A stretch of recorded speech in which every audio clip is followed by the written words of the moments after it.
بالله العلي العظيم.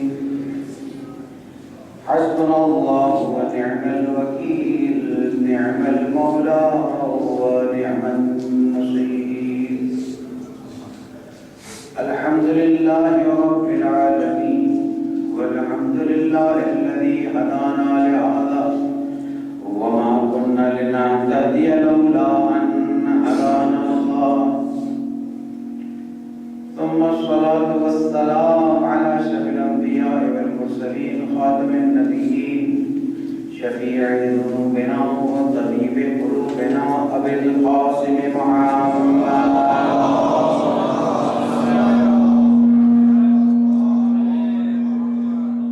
وعلى أهل بيته الطيبين الطاهرين المعصومين المظلومين الذين أذهب الله عنهم الرجس وطهرهم تطهيرا.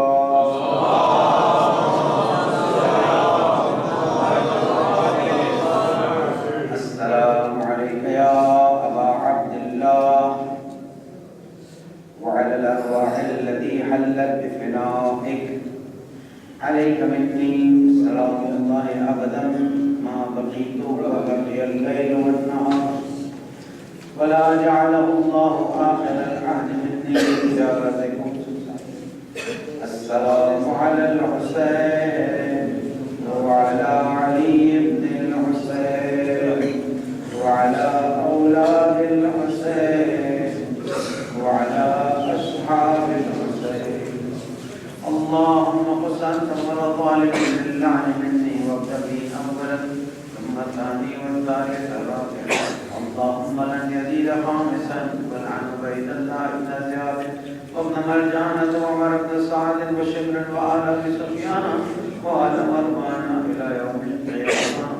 اللهم ارزقنا شفاعة الحسين يوم الورود وثبت لي قدم شدقي عندك مع الحسين وأصحاب الحسين الذين بذلوا مهجهم دون الحسين عليه السلام.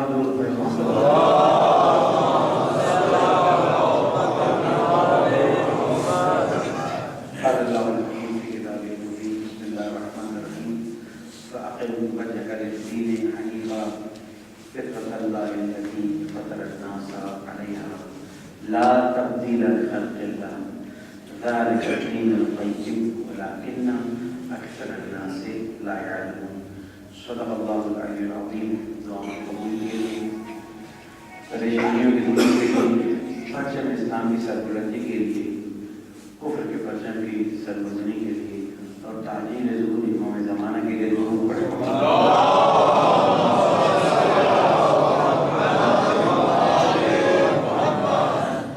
سورہ روم قرآن مجید کا 20واں سورہ اور سورہ روم کی 30ویں آیت. اللہ سبحانہ تعالیٰ ایک آرڈر دیتا ہے، فَأَقِمْ وَجْهَكَ لِلدِّينِ حَنِيفًا، بس اپنے چہرے کو دین کے لیے جو کہ حنیف ہے مستقیم کر لو. فطرت اللہ التی فطر الناس علیہا، یہ وہ فطرت ہے جس پر اللہ سبحانہ تعالیٰ نے انسانوں کو خلق کیا ہے. لا تبدیل لخلق اللہ، اللہ تعالیٰ کی خلقت میں کوئی تبدیلی نہیں آتی.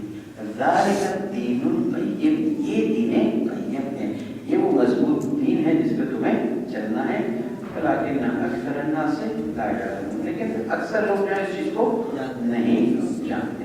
تو اللہ سبحانہ تعالیٰ نے بہت واضح طور پر بتا دیا کہ فَأَقِمْ وَجْهَكَ لِلدِّينِ حَنِيفًا، اپنے چہرے کو دین کے لیے بالکل اسٹریٹ کر دے. الٹے ہاتھ، سیدھے ہاتھ، اس طرف اس طرف، یہ جو الگ الگ خطے نکلتے ہیں اس پہ جانے کی ضرورت نہیں ہے. جو ہم بار بار دعا کرتے ہیں کہ اهدنا الصراط المستقیم، یہ کیا ہے؟ یہی دعا ہے کہ پالنے والے ہمیں صراط المستقیم کی ہدایت کر. کیوں؟ اس لیے کہ ہر لمحے ہمیں ہدایت کی ضرورت ہے، اور اگر کوئی لمحہ ایسا گزر جائے کہ جس میں اللہ سبحانہ و تعالیٰ ہماری ہدایت نہ کرے تو ہم تباہ و برباد ہیں. تو اللہ سے درود پڑھ محمد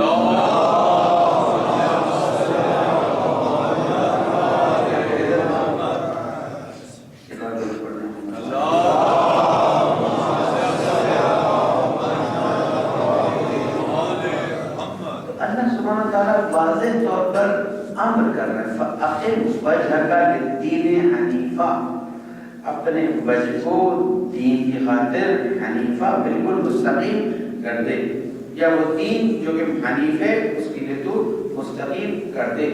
ادھر ادھر کی ڈائیورژنس کو قبول کرنے کی کوئی اجازت نہیں ہے، اور اللہ سبحانہ و تعالیٰ پر بھی لازم ہے کہ دین حنیف کا راستہ صراط مستقیم جو ہے وہ ہمیشہ واضح رکھے۔ اگر صراط مستقیم واضح نہ ہو تو کسی وقت کوئی انسان اللہ تعالیٰ سے شکایت کر سکتا ہے کہ پڑھنے والے ہمیں پتہ نہیں چلا کہ اس زمانے میں صراط مستقیم کون سا ہے، اور اللہ سبحانہ و تعالیٰ پر یہ واجب ہے۔ کیوں؟ اس لیے کہ اگر حجت الہی نہیں ہوگی، صراط مستقیم واضح نہیں ہوگا، تو قیامت میں انسان اللہ تعالیٰ سے بہت بڑا مسئلہ بیان کر سکتا ہے کہ میرے لیے صراط مستقیم واضح نہیں تھا۔ اس لیے یہ بات بالکل واضح طور پر اپنے ذہن میں رکھ لیں کہ اللہ سبحانہ و تعالیٰ پر واجب ہے کہ صراط مستقیم واضح رکھے۔ یہ الگ بات ہے کہ صراط مستقیم کی طرح اور بھی صراط لوگ نکالتے جائیں، ٹھیک ہے نا؟ آپ کی میں نے عرض کیا نا کہ جیسے دنیا میں زندگی گزارتے ہیں ویسے دین کو بھی اپنا لیں، جس طرح دنیا کے قانون ہے ویسے دین میں قانون ہے۔ دنیا میں کیا قانون ہے کہ جو اصلی چیز مشہور ہو جاتی ہے، نقلی چیز کیسے بناتے ہیں؟ جو نقلی چیز بناتے ہیں وہ اصلی چیز سے بالکل مشابہت کرتے ہیں یا نہیں کرتے؟ توجہ ہے کہ اگر نقلی چیز اصلی چیز سے مشابہت نہ رکھتی ہو تو کوئی خریدنے والا نہیں ہوگا، اور وہیں پر جو جاہل ہوتے ہیں، جو نادان ہوتے ہیں، وہ اصل کو چھوڑ کر، تو جاہلوں اور نادانوں سے فائدہ اٹھایا جاتا ہے تاکہ اصلی چیز کے بجائے نقلی چیز کو اٹھا لیا جائے۔ اسی لیے اللہ سبحانہ و تعالیٰ نے کہا ہے کہ دیکھو اپنے ایمان کو مضبوط کر لو، اپنے دین کو مضبوط کر لو، اور عقل کے استعمال کے ذریعے دین میں داخل ہو جاؤ، کیونکہ جب تم عقلی دلیلوں کے ساتھ کسی چیز کو قبول کر لے ہو تو اس کے بعد اس پر تم ثابت قدم باقی رہتے ہو۔ لیکن اگر عقلی دلیلوں سے دین کو قبول نہیں کیا ہے، ادھر ادھر سنی ہوئی باتوں پر دین کو قبول کیا ہے، تو جتنا آسانی سے وہ دین آ گیا ہے اتنا آسانی سے دین سے انسان نکل بھی جائے گا۔ اس لیے اللہ سبحانہ تعالیٰ نے دین کے بارے میں اس آیت میں بتایا ہے فطرت اللہ التی فطر الناس علیہ۔ کیا خوبی ہے فطرت الہی ہے؟ کیوں اس بات پر زور دیا جا رہا ہے کہ فطرت اللہ کی فطرت ہے؟ اللہ کی فطرت کیا ہے؟ کہ وہ نیچر ہے جو اللہ سبحانہ تعالیٰ نے انسان کو دیا ہوا ہے، فطر الناس علیہ، انسان کو اس پہ خلق کیا ہے، یعنی دین انسان کی فطرت کا ایک حصہ بنا دیا گیا ہے کہ فطرت کا جب حصہ بن جائے گا تو اس کے بعد فطری چیز کو امپوز یا اجبار کرنے کی ضرورت نہیں ہوتی۔ آپ اپنے اندر محسوس کیجئے کتنی چیزیں فطری ہیں۔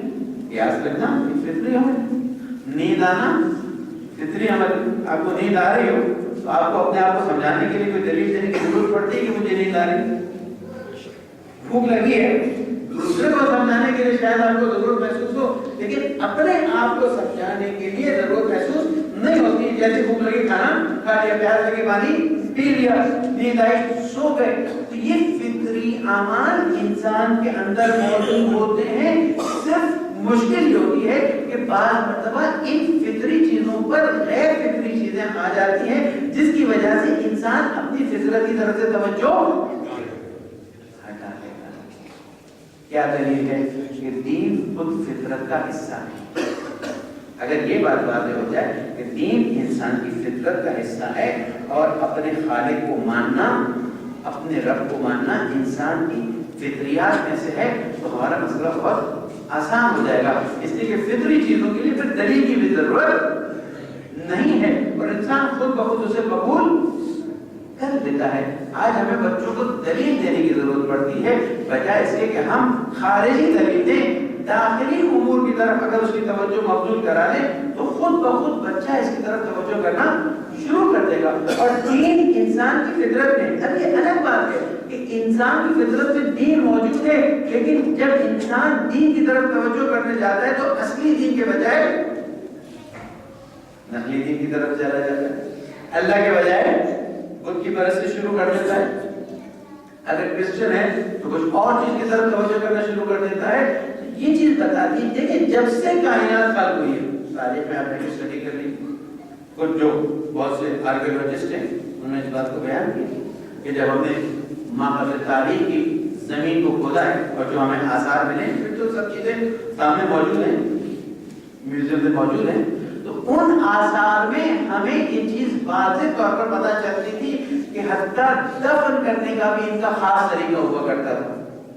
ٹھیک ہے نا، جنگل ہے تو پھر جنگل ہونا چاہیے، لیکن اس زمانے میں جس کو ما قبل تاریخ کا زمانہ کہا جاتا ہے، اس زمانے میں بھی انسان اپنے مردوں کو خاص طریقے سے دفناتا تھا. یعنی کسی قانون کو وہ مانتا تھا، اس قانون پر عمل کرتا تھا. اس کے علاوہ بہت سی لکھی ہوئی چیزوں سے پتہ چلتا تھا کہ وہ دین کی طرف مائل تھا. یہ ایک دلیل ہو گئی کہ دین فطری ہے اور شروع سے آیا ہے. دوسری دلیل یہ ہے کہ ہمیشہ سے دشمنوں نے دین پر حملہ کیا. اور کیجیے گا میری بات، دشمنوں نے ہمیشہ دین پر حملہ کیا ہے. کیوں دین پر حملہ کیا ہے؟ انہیں معلوم ہے یہ وہ طاقت ہے جو ہمیشہ ثابت ہے.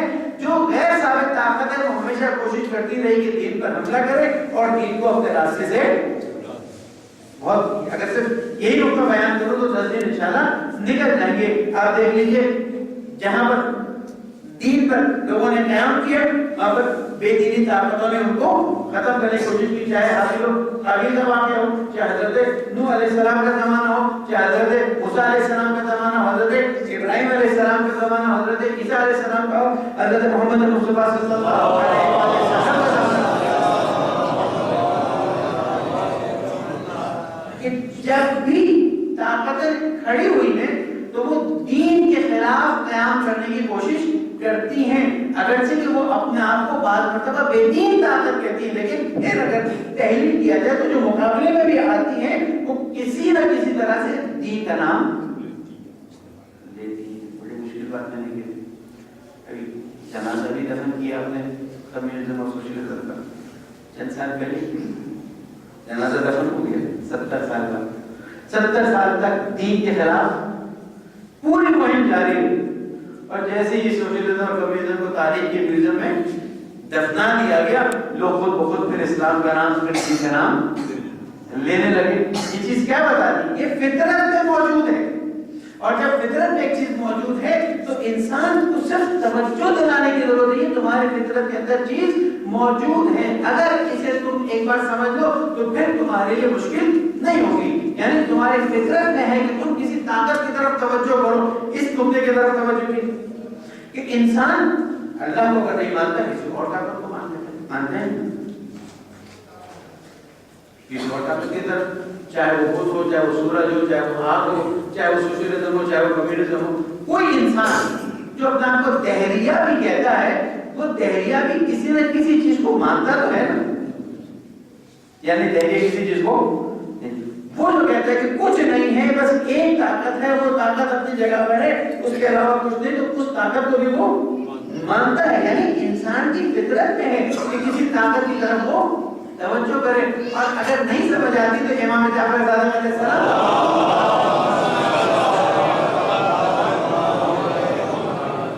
شخص ہے تو رسول اللہ ہمیں کیسے پتہ چلے کہ اللہ ہے؟ مجھے تو نہیں محسوس ہوگا.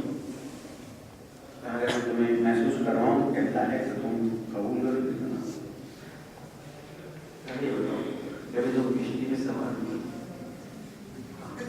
کبھی تمہاری کشتی حج کو لے کھاتی ہوئی نظر آئی، کبھی ایسا محسوس ہوا کہ ابھی کشتی ڈوب جائے گی. اب اس وقت خیال آیا کہ کوئی مدد کے لیے آ جائے. وہ جو طاقت جس کی طرف تم نے توجہ کی وہی اللہ تعالیٰ. اب دیکھیں کتنی بات اور سمپل ہے کہ، اور اس کی مثال آج آپ دیکھیں کہ آج بھی وہ لوگ جو اپنے آپ کو بالکل کہتے ہیں we don't like دین سے ہمارا کوئی تعلق نہیں، we don't care for religion، جب مشکل آتی ہے تو یا یوں کرتے ہیں یا یوں کرتے ہیں یا کوئی بھی کام کرتے ہیں جس سے پتہ چلتا ہے کہ یہ ایک ایسی طاقت سے مدد مانگ رہے، چاہے اس طاقت کو مانتے ہو یا لیکن وہ بھی کتنا پیارا اللہ ہے کہ تو نہ بھی مان، اگر تو مجھے مدد کے لیے پکارے گا تو میں مدد. اور یہ شکایت اللہ سبحانہ وتعالیٰ نے قرآن مجید میں ہم سے کی. ابھی یہ جہاز کا واقعہ ہوا، زندہ واقعے کی طرف توجہ دے رہا ہوں تو زیادہ اچھا ہے.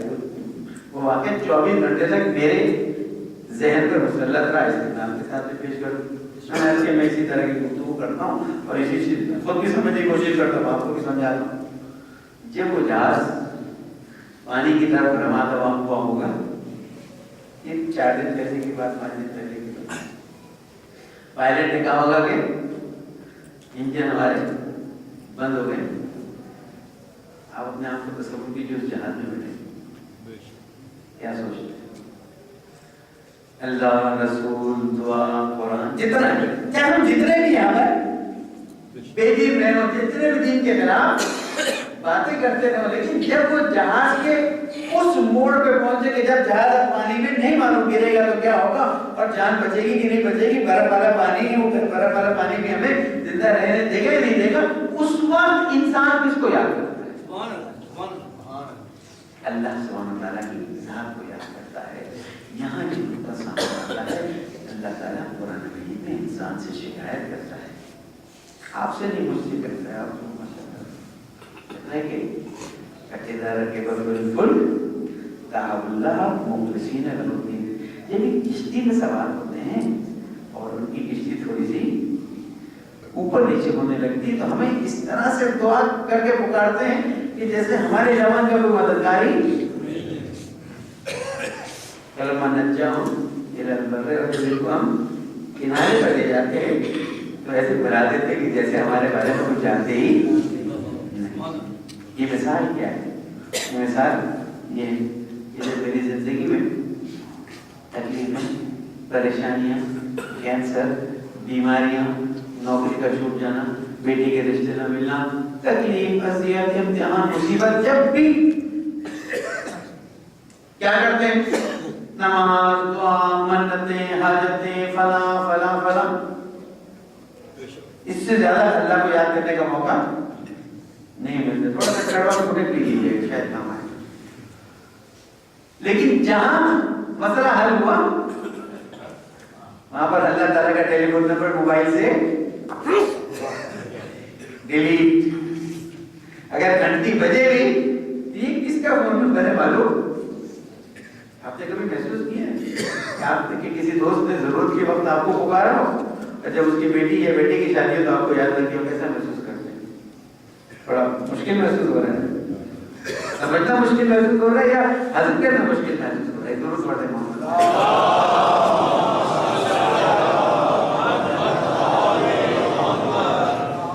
انسان اپنی زندگی میں دیکھے، میں نے عرض کیا نا کہ جس طرح دنیا میں کرتے ویسے دین میں بھی عمل کرنا شروع کرنا کرتے کہ الٹا کہا جاتا ہے، جس طرح دین میں عمل کرتے ویسے دنیا میں بھی عمل کرنا شروع کرتے، لیکن ہم دنیا میں بہتر عمل کرتے ہیں، ایک دوسرے کے ساتھ روابط اچھے رکھتے ہیں، جب کوئی ہمیں تکلیفوں میں مشکلات کے ساتھ دیتا ہے، ہمارے مسائل کو حل کرتا ہے، ہمارے بیمار کے علاج میں ہمارا ساتھ دیتا ہے، ساتھ نہیں بھی دیتا تو کم از کم آ کے دعا پڑھ جاتا ہے، یا کم از کم آ کے دراصل دے جاتا ہے کہ اللہ تعالیٰ شفا دے گا، تو جب خوشی کا موقع آتا ہے تو کیا کروں؟ اس کو فون نمبر یاد رکھتے ہیں، کچھ نہیں تو اس کو عید مبارک ایسے میں بھیجتے نہیں، اس کو کسی نہ کسی موقع پر یاد کرتے ہیں۔ اس چیز کو اللہ تعالیٰ کے ہم کیسے کروں کہ جب سختی، پریشانی، تکلیف کو منتیں، منتیں، حاجتیں، دعائیں، نمازیں، صدقہ، خیرات اتنا کرتے جیسے ہمارا جہاز ڈوب رہا ہوتا ہے، جتنی تکلیف زیادہ ہوتے ہیں یاد زیادہ، اور جب وہ جہاز لائن پر آ گیا اور اتر گئے اور اخبار رپورٹروں نے ویلکم کر دیا، سب کچھ ہو گیا، اس کے بعد پتہ ہی نہیں اللہ نام کی کوئی چیز پائی بھی جا رہی ہے، اللہ تعالیٰ اس کی شکایت کرتا ہے۔ دیکھو میں تو تمہارا رب ہوں، میں نے دین فطرت تمہارے لیے بھیجا ہے، میں تمہاری مشکلات میں تمہاری مدد کرتا ہوں، ایک بار تم مجھے پکارتے ہو میں تمہاری مدد کرتا ہوں، پھر تمہاری مشکل حل ہو جاتی ہے، تم مجھے بلا دیتے ہو میں تمہیں یاد رکھو، میں تمہیں یاد رکھوں گا، بلکہ کہتا ہے ان الذین یستکبرون استجب لکم، مجھے پکارو میں تمہیں جواب دوں گا، ان الذین یستکبرون عن عبادتی سیدخلون جہنم داخرین، میرے بندوں میں سے جو تکبر کرتے ہیں اور دعا نہیں کرتے انہیں تو میں جہنم میں ڈال دوں گا۔ تو دین فطرت کا تقاضا یہ ہے کہ پہلے اس فطرت کو قبول کریں، جب مشکل میں پھنسے، پریشانی میں پھنسے، تکلیف میں پھنسے، اس وقت جس طاقت کو پکار رہے ہوتے ہیں وہی طاقت آپ کی مدد کے لیے آتی ہے. لیکن جب آپ تکلیفوں اور زحمتوں سے نکل آتے ہیں تو آپ کہتے ہیں اللہ نام کی چیز کہاں ہے. یہ دین فطرت تقاضا کرتا ہے کہ ہم اپنے رب کو اس طرح سے مانیں جس طرح سے وہ چاہتا ہے. اور اگر ہم دین کو فطری جان کے مان لیں اور اپنے اندر اس احساس کو ڈیولپ کر لیں کہ یہ فطری دین ہے اور اسی کی بنیاد پر اللہ سبحانہ تعالیٰ نے ہمیں احکام بتائے ہیں، تو اس کا نتیجہ یہ ہوگا کہ ہم اس کے مقابلے میں کھڑے نہیں ہوں. ورنہ کیا ہوگا؟ پولیس کا اگر قانون ہے تو سیٹ بیلٹ باندھی جاتی ہے، مولانا سیٹ بیلٹ باندھ دیجیے. کیا وہ قانون ہے؟ کیا قانون ہے کہ اب آپ جناب جب یہاں پر شہر میں نکلیں گے تو سیٹ بیلٹ باندھ کے نکلیں گے. موبائل اگر فون استعمال کر رہے ہیں تو بند کر دیتے، ویسے بھی کر دینا چاہیے، بہت خطرناک ہوتا ہے ڈرائیونگ کرتے وقت. اگر نہیں ہے تو بلوٹوتھ لگا لیں. لیکن قانون کی کیا کرتے ہیں ہم؟ پابندی کرتے ہیں. کیوں؟ اس لیے کہ اب قانون کی پابندی نہیں تو ہم پر جرمانہ عائد کیا جائے گا. یہ بتائیے یہ دنیا والے قانون کی پابندی کی کتنی اہمیت ہے کہ اگر ہم نے اس کی پابندی نہ کی تو جرمانہ ہو جائے گا. اس قانون کے بارے میں آپ کیا کہتے ہیں کہ اگر اس پر آپ نے عمل نہیں کیا جو اللہ سبحانہ تعالیٰ نے آپ کے لیے بھیجا ہے تو آپ کی زندگی پہ اس کا کیا اثر؟ کیوں ہم اس فطری دین کو پوری طرح سے قبول کرنے کے لیے تیار نہیں ہیں؟ کیوں ہم اپنے دین کے لیے بالکل سیدھے کھڑے ہونے کے لیے تیار نہیں ہیں؟ جب اٹینشن ہو جاتا ہے فوج میں یا کہیں بھی ہم بالکل سیدھے کھڑے ہو جاتے ہیں، یا جب ہمیں آرڈر دیا جاتا ہے کہ آپ یہی کام کریں دنیا والوں سے تو ہم اس کو قبول کر لیتے ہیں. لیکن جب اللہ سبحانہ تعالیٰ کی طرف سے حکم آتا ہے تو ہم اس کو قبول کرنے کے لیے تیار نہیں. یہ زیادتی ہے اللہ تعالیٰ کے ساتھ، یہ زیادتی ہے دین کے ساتھ، یہ زیادتی ہے قرآن کے ساتھ. اور اگر اس زیادتی کو آپ ختم کر دیں، اس زیادتی کو اپنی زندگی سے نکال دیں تو آپ کے بہت سے مسائل حل ہو جائیں گے. لیکن یہ بتائیے کہ یہ کیا وجہ ہے کہ دین تو سب قبول کرتے ہیں، دین کو سب قبول کرتے ہیں. اب میں اپنے موضوع میں مزید آگے بڑھنے کی کوشش کرتا ہوں. لیکن جب وقت آتا ہے تو ہم دین پر اس طرح سے عمل نہیں کرتے اور دین اپنا اثر بہترین دین ہے. اسلام سے بہتر دین تو اس وقت نہیں. کرسچینٹی کی بات عرض کرتا چلوں گا جیسے میں نے کل بھی کہا ہے کہ انشاءاللہ اس کو بھی عرض کروں گا. لیکن اسلام سے بہتر تو دین اس وقت نہیں ہے. دین بہترین دین ہے لیکن وہ بہترین دین اپنا اثر ظاہر نہیں کرتا. بقول میں اپنی طرف سے جیسے گفتگو کرتا ہوں کہتا ہوں کہ ہمارا دین جو ہے اس کی تاریخ ایکسپائر ہو چکی ہے. ہمارے دین کی دوائیوں میں تاریخ لگی ہوتی ہے نا، تاریخ لگی ہوتی ہے. ایکسپائرڈ دوائی، ایکسپائرڈ دوائی کا کیا کیا جاتا ہے؟ کوئی استعمال کرتا ہے اسے؟ نہیں کرتا. کیوں نہیں کرتا؟ اس لیے کہ ایکسپائرڈ دوائی اگر استعمال کر لی تو کیا ہو جائے گا؟ نقصان ہو جائے گا. تو آپ ایکسپائرڈ دوائی کو استعمال نہیں کرتے. میں کہتا ہوں نقصان نہیں ہوگا لیکن اثر نہیں کرے گا. بہترین دوائی ہو لیکن اگر ایکسپائری ڈیٹ آ گئی تو اب ہم اس کو سائڈ کر دیں گے. تو اب سمجھنا یہ ہے کہ یہ دین اپنا اثر کیوں نہیں دکھا رہا؟ اس لیے کہ ایکسپائری ڈیٹ آ گئی ہے یا اس میں کوئی کیڑے پڑ گئے ہیں. مشکل صاحب جواب ڈھونڈنا پڑے گا. دین تو بہترین دین ہے. ان الدین عند اللہ دین اگر اللہ کے پاس ہے تو اسلام اس کے علاوہ کچھ نہیں. لیکن ہم دیکھ رہے ہیں کہ آج اسلام مسلمانوں کے اندر وہ اثر نہیں دکھا رہا. ذرا سا دین بہترین دین ہے لیکن اثر نہیں دکھا رہا.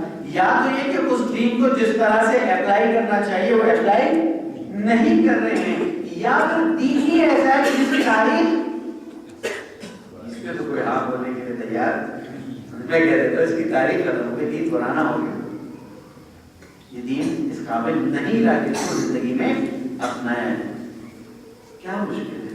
مشکل یہ ہے کہ دین تو اپنی جگہ ایسا ہے جو قیامت تک اثر دینے والا ہے، لیکن دین کے استعمال کا طریقہ اتنا غلط ہو گیا ہے کہ بہترین دین ہے لیکن اثر نہیں دکھاتا۔ اس کی کیا وجہ ہے؟ کیوں ایسا ہے؟ وہ دین کی جس کے بارے میں ہم سب کم از کم ہم جو یہاں پر بیٹھے ہیں وہ تو یقین رکھتے ہیں، باہر بھی یقین رکھتا ہے نہ رکھتا، یہ جتنے بھی اہل بیت کے چاہنے والے ہیں وہ تو اس بات کو مانتے ہیں نا کہ یہ دین بہترین دین ہے، لیکن اس دین کا اثر وہ اثر نہیں رہا۔ اس کی وجہ کیا ہے؟ بہت گہرا سوال ہے؟ نہیں، سوال بہت آسان ہے، جواب بھی سامنے ہے، لیکن یہ جواب اتنا کڑوا ہے کہ ہم قبول کرنے کے لیے تیار نہیں۔ دین کی بنیاد کیا ہے؟ دین کی بنیاد عقل پر رکھی گئی ہے۔ دین کی بنیاد عقل پر رکھی گئی ہے، اور اللہ سبحانہ وتعالیٰ نے قرآن مجید میں مسلسل بیان کیا ہے کہ انسان کو اپنی عقل سے استفادہ کرنا چاہیے، اور جب وہ عقل سے استفادہ کرے گا تب اپنے رب کو صحیح طرح سے پہچانے گا۔ جب اپنے رب کو صحیح طرح سے پہچانے گا تو پورا کا پورا تسلیم ہو جائے گا۔ لیکن جب دین جہالت کی بنا پر آگے بڑھے،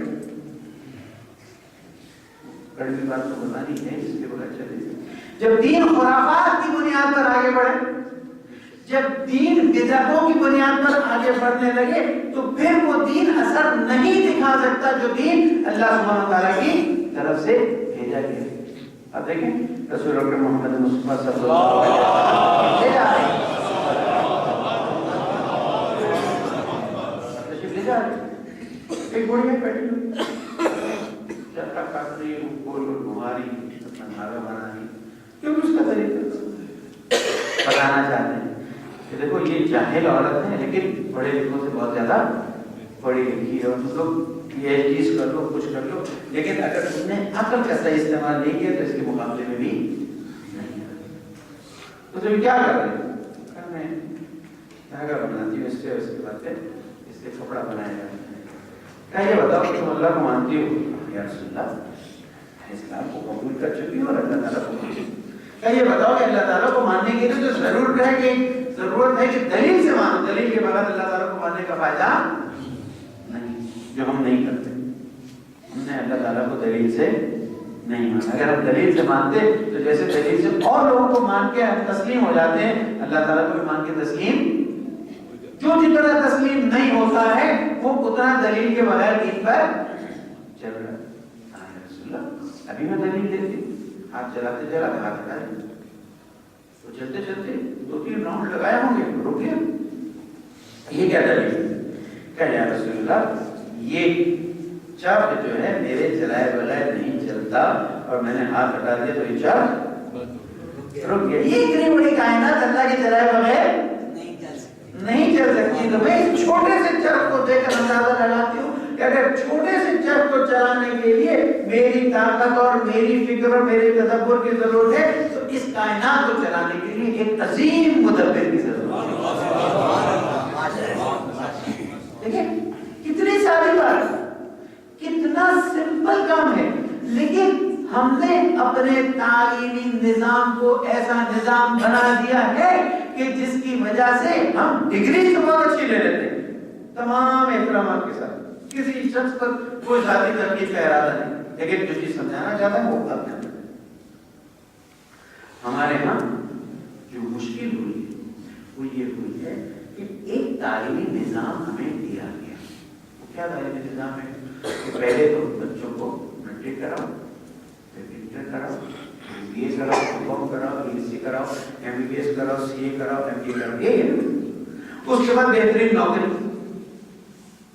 میں بالکل واضح طور پر آپ کو سمجھانا چاہتا ہوں کہ جتنا میں ایجوکیشن کے لیے محنت کر رہا ہوں شاید آپ لوگ اندازہ نہیں ہو سکتا، میں یہاں کام نہیں کرتا، کراچی میں محنت کرتا ہوں، لیکن یہ جان لیجیے کہ اگر ایجوکیشن پہ کام کر رہا ہوں لیکن میرا یہ اعتراض اپنی جگہ پر موجود ہے، اور امید ہے کہ آپ لوگ میرے اس اعتراض کو ریکارڈ کر کے سوچیں گے۔ دیکھیں طریقہ کیا ہوتا ہے؟ طریقہ یہ ہوتا ہے کہ آپ کو ایک بات بتائی جائے تو نہ فوراً قبول کیجیے نہ فوراً رد کیجیے، اس کو سوچنے کے لیے رکھیں۔ اگر اس کی حمایت سے دلیل مل جائے تو آپ حاصل کر لیجیے. اگر اس کے مخالفت کا دلیل ملے تو آپ اسے رد کر دیجیے. لیکن سنتے ہی نہ قبول نہ رد. اور اگر قبول یا رد کر دیا اس کا مطلب ہے کہ آپ سننے والے سے زیادہ سمجھدار ہیں. اور اگر ہیں تو پھر ہمیں کوئی اعتراض نہیں. ایک اور درود پڑھتے ہیں.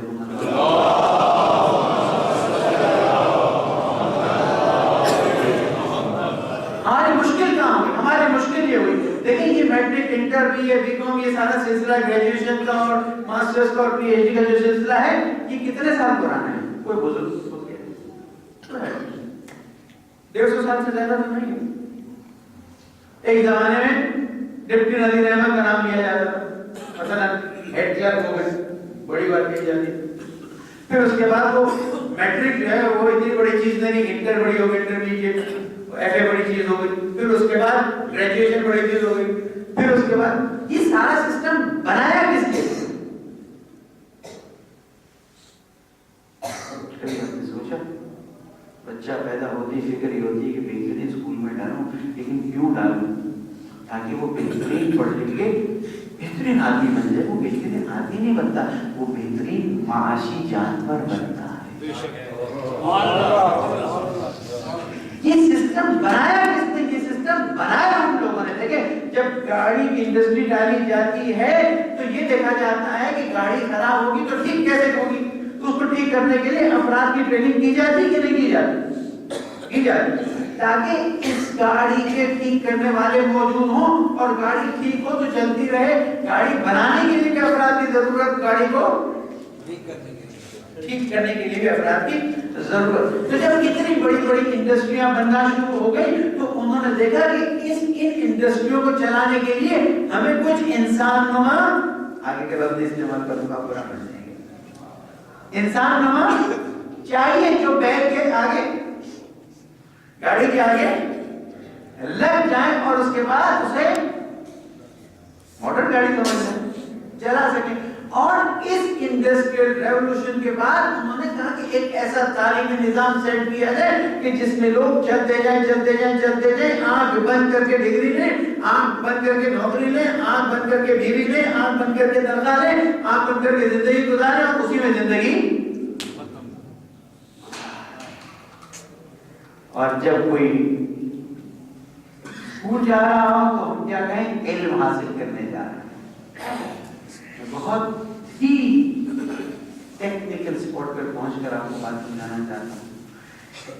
علم حاصل کرنا اطلب العلم من المهد الى البلد. چین تک جانا پڑے تو علم حاصل,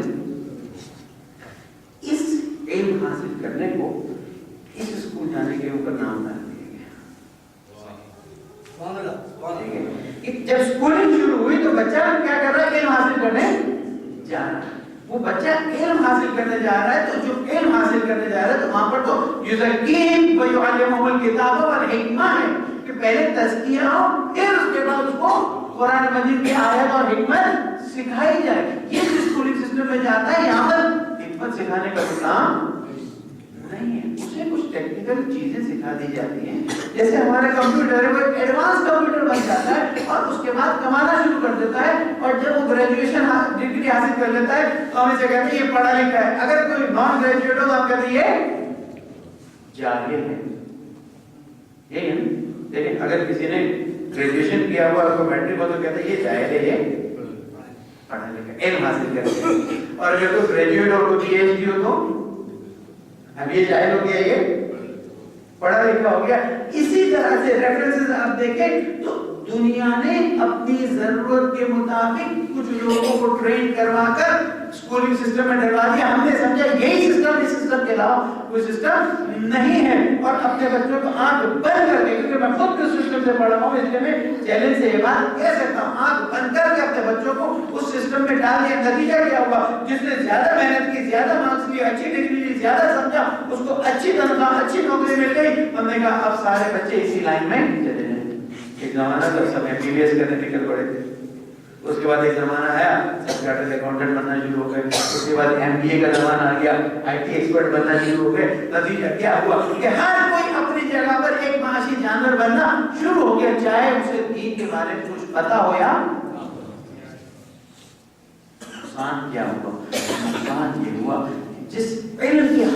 کرنے کے لیے اللہ سبحانہ و تعالیٰ نے اتنی اہمیت کو بیان کیا کہ اسلام کی بنیاد عقل اور علم پر رکھی، دین کی بنیاد عقل اور علم پر رکھی، اور دین کی بنیاد علم کی بنیاد پر ہے۔ اسلام اور اہل تشیع کے ہاں جاہل مومن کو پسند نہیں کیا جاتا، لیکن جاہل سے مراد ڈگری لیس مومن نہیں ہے، جاہل سے وہ مراد ہے جس نے پی ایچ ڈی کی ہو لیکن اس کی عقل کام بڑی عجیب بات کہہ رہا ہوں، بہت سوچ سمجھ کے بات کر رہا ہوں کہ ہم نے اس تعلیمی نظام کو اپنا اصل سمجھ لیا ہے، ساری زندگی کی ڈائیورژن اس تعلیمی نظام کی طرف ہو گئی ہے، اس کو ہم نے علم حاصل کرنے کا نام دے دیا، نتیجہ یہ ہے کہ ہمارا بچہ سمجھتا ہے کہ یہی ہے اور اس کے علاوہ کچھ نہیں ہے۔ اس کی وجہ سے اب جب ہم سے کہتے ہیں دینی تعلیم کے لیے آؤ، اپنے بچوں کو دین سکھانے کے لیے بھیجو، نہیں مولانا آج کل ٹائم نہیں، اس لیے اسکول، کالج، ایگزام، ٹیوشن اس میں اتنا بزی ہے کہ اس کے بعد جب فارغ ہوگا تب اسے ہم دین سکھائیں گے، جب وہ فارغ ہوگا تو بالکل ہی ضرور پڑھتے ہیں محمد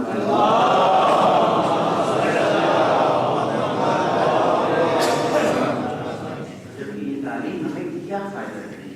یہ تعلیم اگر آپ تھوڑا سا جو باقاعدہ پڑھے لکھے فراد شرح ہوتے ہیں اتنا مجھ پر احسان کریں، نالج، ایجوکیشن، انٹیلیجنس، ان تین الفاظ کے معنی ڈکشنری میں، ڈکشنری تو ہماری لکھی ہوئی نہیں ہے نا، ایجوکیشن، نالج اور انٹیلیجنس، جب آپ ان کی ڈیفینیشن دیکھیں گے تو ایجوکیشن کی ڈیفینیشن یہ دی گئی ہے a system of gaining information, that's all, a system of gaining information. اب انفارمیشن کیسے گین کریں اس کو کہا گیا ہے ایجوکیشن کا سسٹم، جبکہ علم کی تعریف کیا ہے؟ العلم نور یقذف اللہ فی قلب من یشاء، اللہ جس کے دل میں چاہتا ہے وہ ڈال دیتا ہے، اس لیے نہیں ڈالتا کہ اللہ کو اس کی شکل پسند آ گئی، اس لیے کہ وہ شخص اپنے آپ کو حصول علم کے لیے اس طرح سے آمادہ کر دیتا ہے۔ تو ڈگریاں حاصل کر کے علم حاصل نہیں ہوتا، ڈگریاں حاصل کر کے انفارمیشن حاصل ہوتی۔ یہ غلط فہمیاں دور کرتے ہیں کہ اگر ہم نے ڈگری حاصل کی ہے تو ہم نے علم حاصل کر لیا ہے، ڈگری حاصل کر کے ہم نے انفارمیشن حاصل کی ہے، ہم نے ایک ہنر سیکھا ہے، جیسے گاڑی چلانا ایک ہنر ہے، کمپیوٹر چلانا ایک ہنر ہے، ویسے ڈگری لے کر ایک ہنر حاصل کیا ہے۔ اس کی وجہ سے ہم علم حاصل کرنے والے نہیں ہو گئے، کیوں؟ اس لیے کہ اگر آپ نے واقعا تعلیم حاصل کر کے اپنی عقل کو کھولا ہوتا تو آج آپ کتنی انوینشن کر چکے ہوتے، کتنی نئی چیز کائنات میں۔ تو قرآن مجید میں اللہ تعالیٰ امر فرماتا ہے اور بیان کرتا ہے، شام کو ایک جگہ میں نے عرض کیا وَسَخَّرَ لَكُم مَّا فِي السَّمَاوَاتِ وَمَا فِي الْأَرْضِ، دیکھ لیجیے کتنی آیتیں ہیں قرآن مجید میں تشکیل کے معنی، تشکیل سے مراد کیا ہے کہ میں نے تمہارے ہاتھ میں نہیں دیکھی، تمہارے ہاتھ میں وَسَخَّرَ لَكُم، یعنی اس کو کنٹرول کرنے کی مَا فِي السَّمَاوَاتِ وَمَا فِي الْأَرْضِ جتنا بھی ہے اس کی کنٹرول کرنے کی طاقت حاصل کرنے کی قوت تمہیں دے دی۔ اب تم چاہو تو کنٹرول کرو، تم چاہو تو کنٹرول نہیں کرو، اور اسی لیے ظاہراً امیر المومنین صلی اللہ علیہ وسلم نے فرمایا تھا سلونی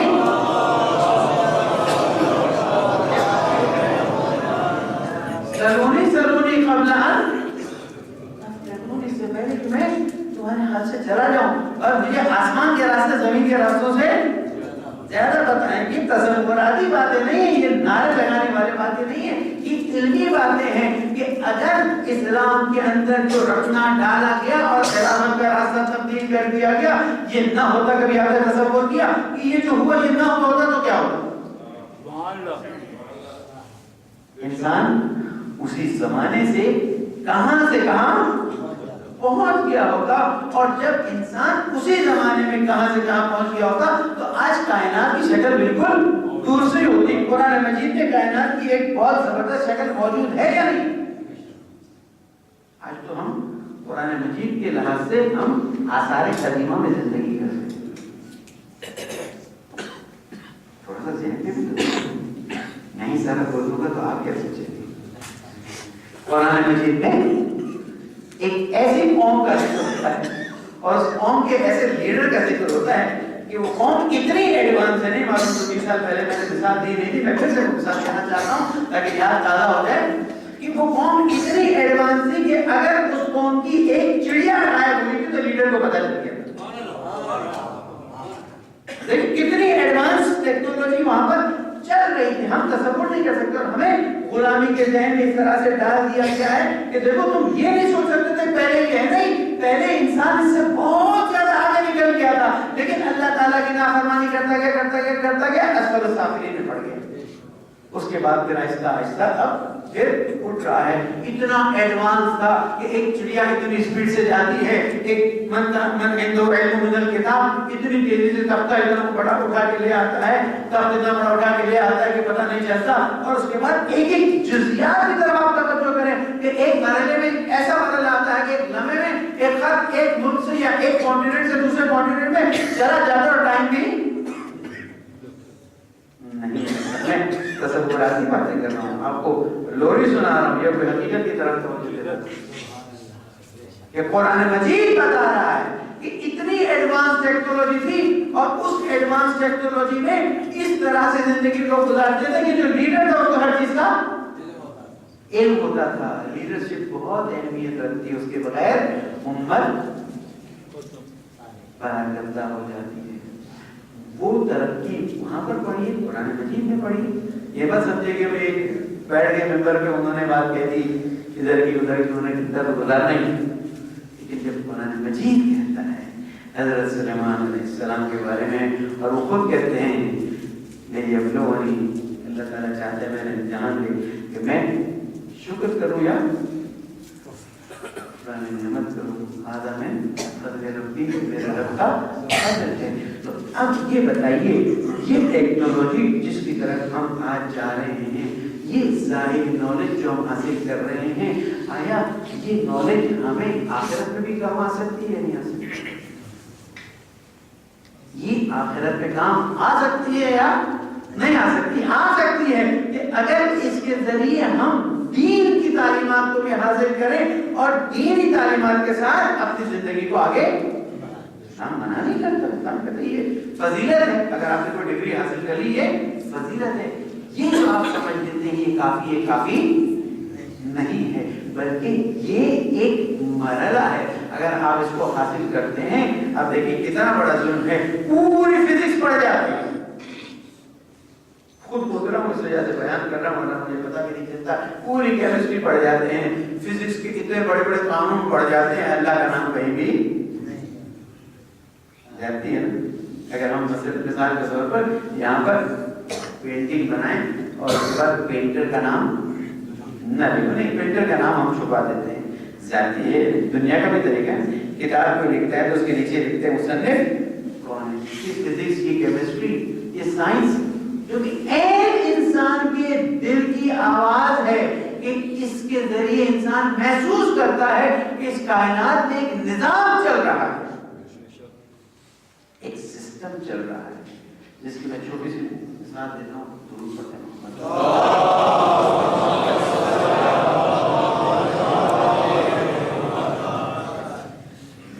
یہ بتائیے اللہ کرے کہ کبھی بھی آپ کو ضرورت نہ پڑے، لیکن اگر کبھی ضرورت پڑتی ہے بلڈ پریشر دکھاتے ہیں، شوگر ٹیسٹ کراتے ہیں، تو 4-5 ایک ساتھ دے دو تاکہ جس کا تو موقع رہا ہو اندازہ کر، کچھ نہیں تو بخار تو آتا ہی نہیں ہے، آپ نے مولانا بیماریوں کے نام کیوں لے رہے ہیں؟ اللہ جانتا ہے نا یہ چیزیں ہیں۔ اور اگر کسی کو یہ کچھ نہ ہوا تو میں دوسری مثالیں بھی دے سکتا ہوں، لیکن یہ ذرا مثالیں ہماری زندگی سے قریب۔ اب مجھے بتائیے بلڈ پریشر جب ڈاکٹر دیکھتا ہے تو کیا دیکھتا ہے کہ آپ کا بلڈ پریشر کتنا ہے، پھر کیا کرتا ہے؟ پھر جو اس کو سٹینڈرڈ کا بتایا گیا ہے، پڑھایا گیا ہے، ذرا سا تعلیم یہ بھی گفتگو ہے تو توجہ کیجیے گا، جو سٹینڈرڈ بتایا گیا ہے، آیا میرا بلڈ پریشر اس سٹینڈرڈ سے زیادہ ہے اس سٹینڈرڈ سے ٹھیک ہے؟ جب ہم تھرمومیٹر نکالتے ہیں اور دیکھتے ہیں ہم کہتے ہیں کہ جو نارمل ٹیمپریچر ہے اس سے زیادہ ہے یا اس سے کم ہے، تو کفن اڑا دو، یہ ٹھنڈا ہو گیا اس طرح مرے گا، اور اگر زیادہ تو فوراً علاج کر دو. لیکن اگر ہم شوگر ٹیسٹ کرتے ہیں تو کیا دیکھتے ہیں کہ جو اسٹینڈرڈ ہے اس سے زیادہ ہے یا اس سے پتہ چلا کہ ہر چیز کا ایک اسٹینڈرڈ ہے. اس کا مطلب ہے کہ عام انسان, تمام عام انسانوں کے اندر وہ اسٹینڈرڈ پایا جاتا ہے. اگر اللہ سبحانہ وتعالیٰ نے سوچا ہوتا کہ تھوڑا انسان کو میں زحمت بھی ڈال دوں اور اسٹینڈرڈ کو ہٹا دوں, اب آپ کو پتہ ہی نہ چلے کہ بلڈ پریشر اسٹینڈرڈ کتنا ہے تاکہ آپ کے بلڈ پریشر کو چیک کیا جا سکے, تو کیا کرتے ہیں؟ مشکل کام ہے.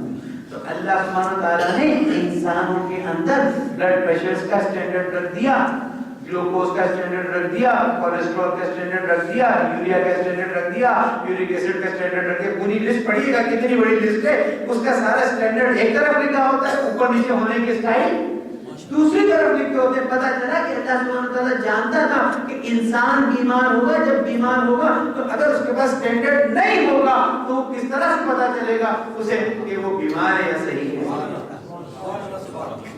تو جب اللہ سبحانہ وتعالیٰ نے یہ اسٹینڈرڈز دیے ہوئے ہیں تو کیا ہمارے تعلیمی نظام میں پڑھاتے پڑھاتے ایک وقت بھی یہ بات نہیں کہی جانی چاہیے کہ دیکھیں اللہ تعالیٰ نے کتنی قدرت سے ہمارے تعلیمی نظام کا مطلب وہ یہی ہے کہ سب کچھ پڑھا دیتے ہیں لیکن ایک چیز نہیں پڑھاتے کہ سب چیزوں کا حل کرنے والا اللہ سبحانہ وتعالیٰ ہے. اور اگر یہ پڑھا دیا جائے تو انسان خود بخود اللہ کے سامنے جھکنے کے لیے تیار ہو جائے گا. اس لیے کہ انسان جو چاہتا ہے کہ ایک ایسی طاقت کے سامنے جھکے جو سب سے اونچی ہو, جو سب سے عظیم ہو اور ہر مشکل میں اس کی مدد کے لیے آنے کے لیے تیار ہو. اور اگر ایمان مضبوط ہو جائے تو پھر کیا ہوتا ہے؟ ایمان مضبوط ہو جائے تو اس کے بعد جو تکلیفیں ہیں, جو پریشانیاں ہیں, جو مشکلات ہیں, اس کے لیے کوئی مشکل نہیں چلتی.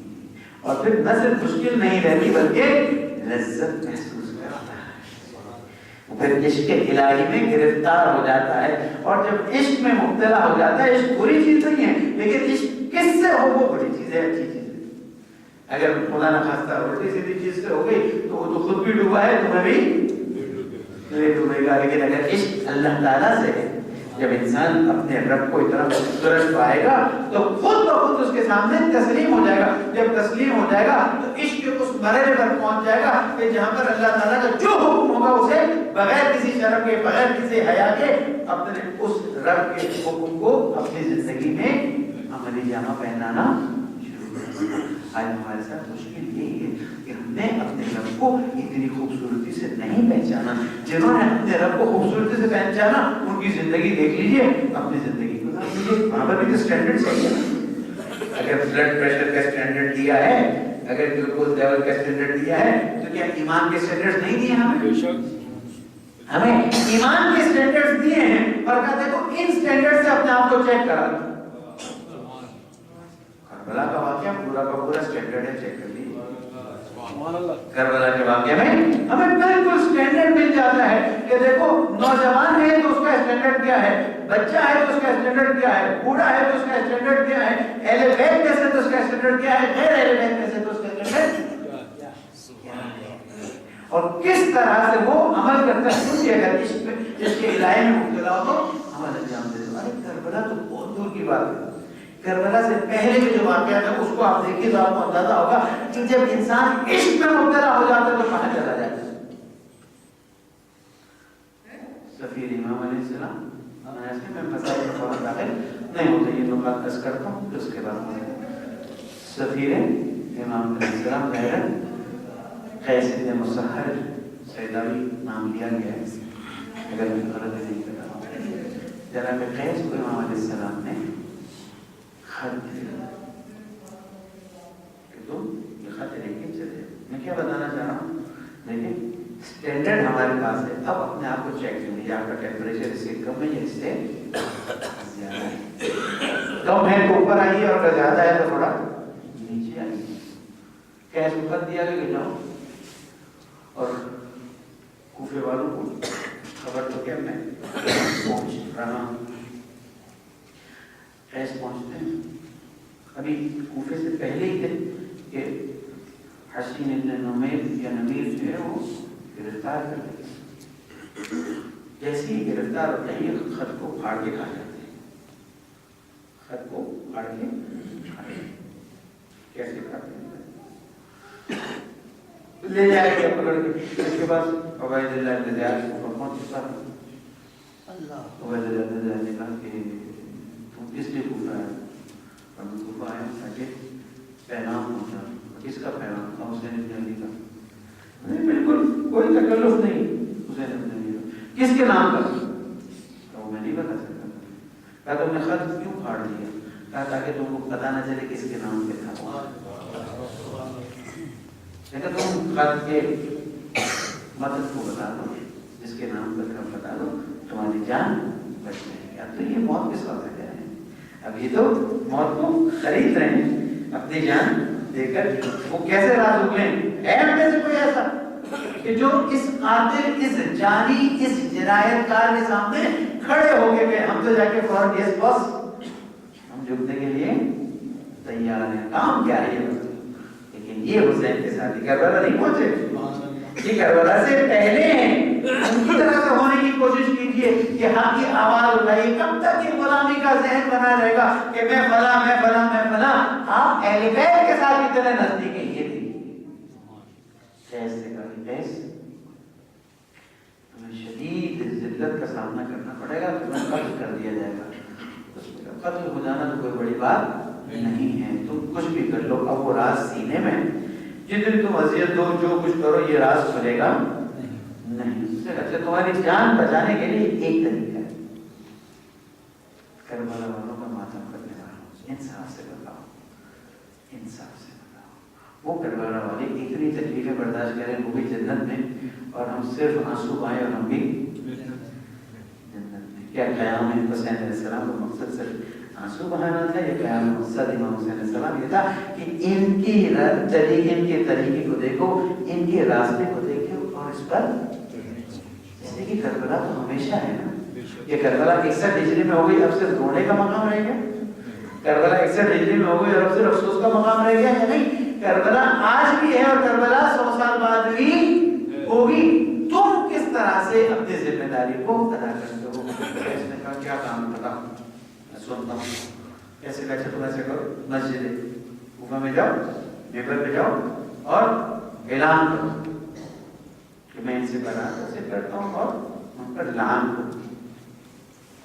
تو کہا ٹھیک ہے، تم مجھے ممبر پہ بھیج. تو ممبر پہ جانا آسان کام ظاہر ہوتا ہے، یہ نہیں کہا کہ میں لعان کروں. تو کہا مجھے ممبر پہ بھیج دو، ممبر پہ جانا آسان کام. کہا یہ میں کر لوں گا تو میری جان بچ جائے گی. کام ممبر پہ گیا، یوناس میں حسین کا پیغام لے کر آیا ہوں اور جن کے نام پر ہے وہ تو بتا نہیں سکتا ہوں، لیکن یہ جان لو کہ حسین بن علی اب کربلا کی طرف، اب کوفے کی طرف آ رہے ہیں اور تم ان کی نصرت کے لیے پہنچ جاؤ. اور مجھے لعان کرنے کے لیے کہا گیا ہے، تو جس نے لعان کرنے کا کہا ہے میں اس پہ لعان کرتا ہوں. دیکھیں جرأت، موت سامنے ہے. لیکن جب عشق میں ہو جائے انسان گرفتار تو پھر موت اس کے لیے سب سے چھوٹی چیز پکڑ کے لے اور لے جانے کے بعد عبید اللہ بن زیاد نے بڑے غصے میں کہا کہ تجھے شرم نہیں ہے، تو نے کیا کام کیا ہے، تو نے کیا حرکت کی؟ کہ یہ تو میرا افتخار تھا کہ میں اپنے مولا کا پیغام کسی حالت میں بولتا ہے. یہ ہے کربلا کا کہ دیکھو اگر تم حسینی ہو تو ہر زمانے میں سختی برداشت کرنے کے لیے تیار ہو جاؤ. اور اگر حسینی ہو تو امام علیہ السلام نے کیا جملہ فرمایا؟ ادرکنی بین اثنتین بین السلة والذلة وهيهات من الذلة يا الله ورسوله وحجور طابت وطهرت. بس کے بیٹے، بس نے مجھے دو چیزوں کے درمیان راستہ اختیار کرنے کا کہا ہے. بین السلة والذلة، یا میں شمشیر کی تیزی کو برداشت کروں، میں گردن کٹوا دوں، یا میں ذلت سے اپنے سر کو جھکا دوں. اب کیا فرماتے ہیں؟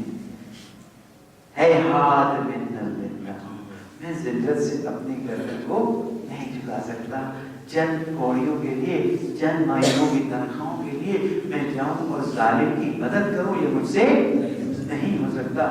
میں تو ظلم کے خلاف کھڑا ہوں. ہیہات من الذلة، یہ نعرہ حسین کا جس کو عزاداری سے غائب کر دیا گیا، جس کو امام بارگاہوں سے غائب کر دیا گیا، جس کو دلوں سے غائب کر دیا گیا۔ حسین کہہ رہے ہیں یار ذلت مجھ سے دور ہے، مجھے اللہ نے منع کیا ہے، مجھے رسول نے منع کیا ہے، اور مجھے ان گودوں نے منع کیا ہے جس نے میری طرف کیا کہ میں ذلت کے سامنے سر کو نہیں جگاؤں گا۔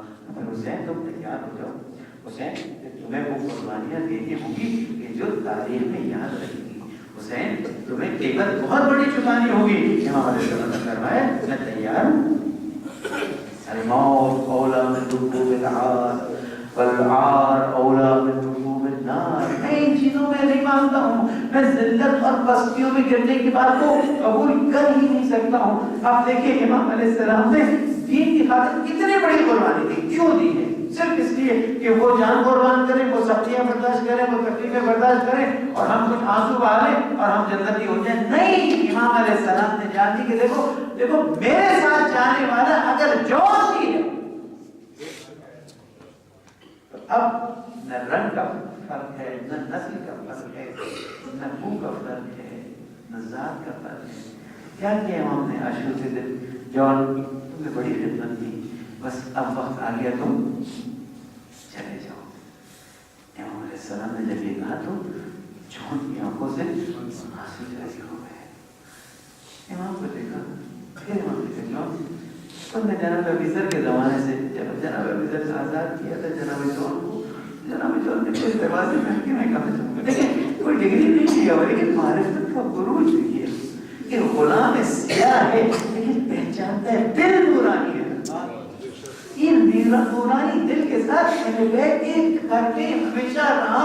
ہم بھی پہلے بیت سے وابستہ لیکن ہمارا دل اتنا نورانی نہیں ہے، یہ دل نورانی ہو گیا، ہم بھی اپنا دل نورانی کریں۔ جناب جون نے کہا جب وقت آیا ہے کہ میرے پسند کی میرے پسینے کی بو جو ہے وہ خوشبو میں تبدیل ہو جائے، میرا رنگ جو سیاہ ہے وہ اب نورانی ہو جائے اور میرا خون جو عجیب طرح کا ہے وہ پاک اور پاکیزہ ہو جائے تو آپ مجھے یہاں سے روانہ کرنے۔ بولا یہ کیسے ہو سکتا ہے؟ امام علیہ السلام جون کو ناامید نہیں کرنا چاہتے تھے لیکن دنیا والوں کو بتانا چاہتے تھے کہ اگر عشق حسینی میں مبتلا ہو تو پھر اس طرح سے مبتلا ہو جانا، اس طرح سے حسین کے لیے فداکاری کرنے کے لیے تیار ہو جانا۔ اور جناب جون کے بارے میں سارے کر بس یہ گفتگو ختم کروں گا کہ جناب جون جب جاتے ہیں تو جاتے ہوئے بجائے اس کے کہ ذرا پہنے اپنا قمیض اتار دیتے ہیں، اپنا پیرن اتار دیتے ہیں اور کہتے ہیں لوگوں آج ضربت لگاؤ تاکہ جون کو عشق کا مزہ پتا چلے،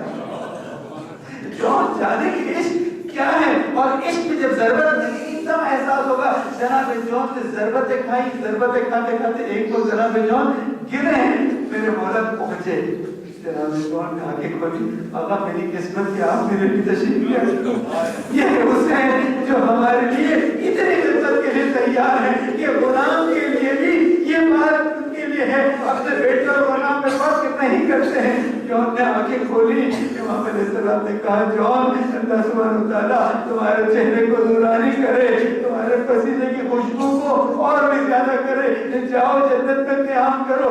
جون کا دل خوش ہوا، وہیں سے روح قبض ہو گئی، لیکن میں کہوں گا جون تیرے وقت تو مولا تشریف لے آئے تھے، جون آپ کو مولا نے سہارا دیا، آنکھ بند کرتے وقت مولا پر نظر نہیں لیکن حسن عاشور تو آتا دیکھتا، میرے مولا ذرا سے زمین پر تشریف لائے، ایک وقت جناب زینب خیمے سے باہر تشریف لائی، کیا دیکھا؟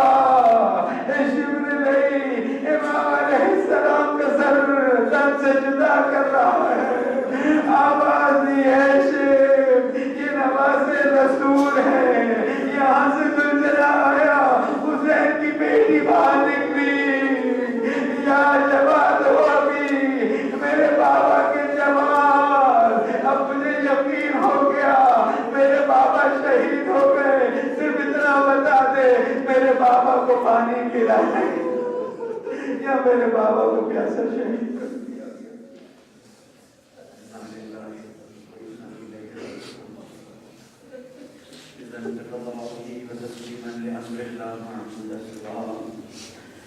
اے رب العزت گناہگار ہاتھوں کو نہ دے، انسیاکار چلوں کو نہ دے، پانے والے اہل بیت کی محبت ہمارے دلوں میں نازک فرما دے، اہل بیت کی محبت کی تقاضوں کو پورا کرنے کی توفیق عطا فرما دے، اے رب العزت اب تک ہونے والے گناہوں کو معاف فرما دے، ہمیں صحیح معنی میں اسلام کو سمجھ کر اس میں چلنے کی توفیق عطا فرما دے، دشمنان اسلام اگر ہدایت کی قابل نہیں تو انہیں نابود فرما دے، پرچم اسلام کو سربلند کرنے کی توفیق عطا فرما، فلسطینی مظلومین کی حمایت کرنے کی ہمیں توفیق عطا فرما، جو مومنین پریشان ہیں جہاں جہاں پریشان ہیں، چاہے وہ افغانستان میں ہو، چاہے وہ عراق میں ہو، چاہے پانے والے جہاں جہاں مومنین پریشان ہیں، پاکستان میں ہوں، دوسری جگہوں پر پانے والے سب مومنین کی مشکلات کو آسان فرما دے، اے رب العزت کے مجھوں نے عطا کی اس کی قدر کی تو ہمیں توفیق عطا فرما دے، پانے والے ہمارے مظلومین کی مغفرت فرما، ہمارے بیماروں کو شفائے کامل عطا فرما، پانے والے ہمارے نوجوان اور نسل کی اصلاح کی ہمیں توفیق عطا فرما دے، پانے والے غرب مغرب کے حملوں سے ہمیں بچنے کی توفیق عطا فرما دے،